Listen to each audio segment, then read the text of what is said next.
بسم اللہ الرحمن الرحیم۔ السلام علیکم۔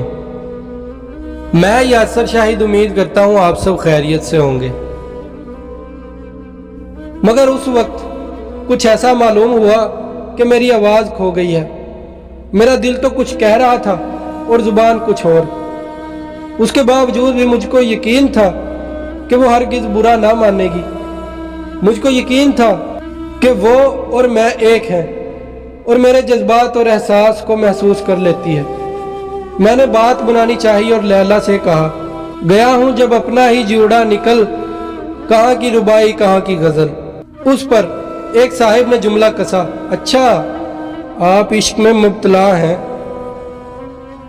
اس کے بعد اس نے میری طرف مڑ کے بھی نہ دیکھا، اور جب سب کھانے کے لیے بیٹھے تو اس نے پہلے ہی سے اعلان کیا، میری جگہ یہ ہے، اور مجھ سے بہت دور میز کے دوسرے سرے پر بیٹھ گئی۔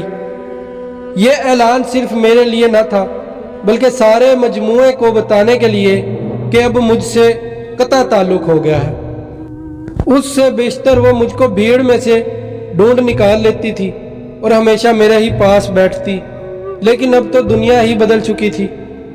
میرا دم گھٹنے لگا، لوگوں سے وحشت ہونے لگی، میرے پیر بوجھل ہو گئے، میری نگاہ درد سے اس کے چہرے پر جم گئی۔ میں بے وقوفوں کی سی باتیں کر رہا تھا اور میرا راز سب کو معلوم ہو گیا۔ پر عشق میں نہ تو پندار باقی رہتا ہے، نہ عزت و خودداری۔ وہ کرسی کھینچ کر بیٹھ گئی اور آنکھیں تشتری پر گڑا لی، لیکن اس بات کا مجھے یقین ہے کہ وہ میرے جذبات کو محسوس کر رہی تھی۔ میری آنکھوں تلے اندھیرا آ گیا اور میں دیوانہ وار کمرہ سے بھاگ نکلا۔ سب کچھ ایسے متحیر ہوئے کہ کسی کے منہ سے کوئی لفظ نہ نکلا، مگر جب میں برآمدہ کی سیڑھیوں سے اتر رہا تھا تو ایک کہکہا کی آواز آئی۔ رقابت اور جلن کی لہر میرے اندر دوڑ گئی، اور وہ مزے کر رہی تھی۔ اسے میری کیا پرواہ تھی، اسے تو کسی اور سے محبت تھی۔ یہ خیال ایک آرے کی طرح میرے جسم کو کاٹتا ہوا دل کے پار ہو گیا۔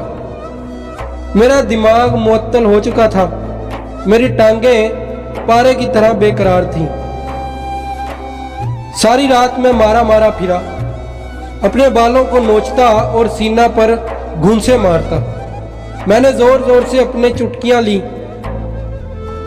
لیکن درد نے میرے جسم کو سن کر دیا تھا اور جسمانی تکلیف کا احساس مٹ چکا تھا۔ کوئی 20 میل پھرنے کے بعد جب میں اپنے کمرے میں آیا تو صبح صادق کی تھکی ہوئی روشنی آسمان پر پھیل رہی تھی، لیکن نیند مجھ سے رات کی طرح دور تھی۔ دل کی جگہ میرے سینے میں ایک لادوا درد تھا۔ یہی جی چاہتا تھا کہ نشتر سے اسے اور مٹھی میں بھینچ کر سب احساس نچوڑ ڈالوں۔ درد ایک پھوڑے کی طرح لپ لپ کر رہا تھا۔ میری نگاہ قلم تراش پر پڑی۔ سینہ چاک کر کے میں نے گوشت کو چاقو کی نوک سے گودنا شروع کیا، لیکن تکلیف کا احساس اٹھ چکا تھا۔ پھر مجھے اور ہی خیال آیا۔ درد دل سے نکل کر دماغ میں پہنچ گیا تھا۔ میں نے اپنے سینہ پر دل کی شکل گودنی شروع کی، اس کے بعد گدے ہوئے دل میں اس کی شبیہ بنائی۔ خون بہہ بہہ کر ٹپک رہا تھا، لیکن اس کے بہنے سے میرے دماغ کو سکون ہوا۔ پھر آئینہ اٹھا کر بڑی دیر تک اپنی دستکاری کو دیکھا۔ اب درد کم ہو گیا تھا اور تھکن معلوم ہونے لگی۔ اجالا ہو چلا تھا اور لوگ جاگ گئے تھے۔ اس ڈر سے کہ کہیں پکڑا نہ جاؤں، قمیض کے بٹن لگا کر میں لیٹ گیا۔ میٹھا میٹھا درد پھر ہونے لگا اور اسی حالت میں آنکھ لگ گئی۔ اب بیان کرنے سے کیا فائدہ کہ مجھ پہ کیا گزری۔ یہ بتانا بھی بیکار ہے کہ میں نے کیا کیا۔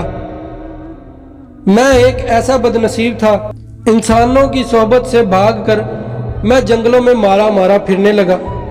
دنوں نہ کچھ کھایا نہ پیا، اور جب کھایا بھی تو نوالا حلق میں اٹکنے لگا۔